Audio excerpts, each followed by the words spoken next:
Hi guys, இன்றைக்கி வீடியோவில் நம்ம என்ன பார்க்க போகிறோம்னா ஹோம்மேட் இயரிங் ஆர்கனைசர் தான் பார்க்க போகிறோம். அதுக்கு இந்த மாதிரி ஒரு கார்ட்போர்டு உங்களுக்கு கிடைக்கிற அட்டையை எடுத்துக்கோங்க. திக்னஸ் இருக்கிற மாதிரி பார்த்துக்கோங்க. இந்த அட்டையில் நம்ம இப்போ ஒரு கட் பண்ண போகிறோம். இந்த கட் நீங்கள் பாதி அளவுக்கு, அந்த அட்டையோட பாதி அளவுக்கு நீங்கள் கட் பண்ணிக்கோங்க.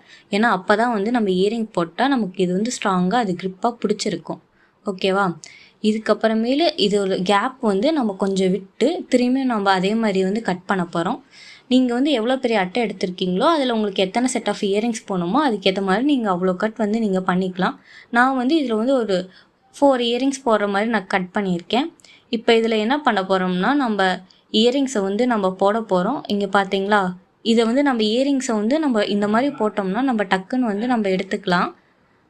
அந்த மாதிரி தான் நம்ம போட போகிறோம். இந்த மாதிரி இருக்கிறதுனால நம்ம ஈஸியாக இயரிங்ஸை நம்ம யூஸ் பண்ணிக்க முடியும். நமக்கு ஒவ்வொரு டைமும் நம்ம பாக்ஸில் வச்சு தேடணுங்கிற அவசியமே இல்லை. நம்ம ஈஸியாக கிராப் பண்ணிக்கிறதுக்காகவே இதை யூஸ் பண்ணிக்கலாம். இதை நீங்கள் நார்மலாக இந்த மாதிரி அழகாக ஆர்கனைஸ் பண்ணி வச்சுக்கலாம்.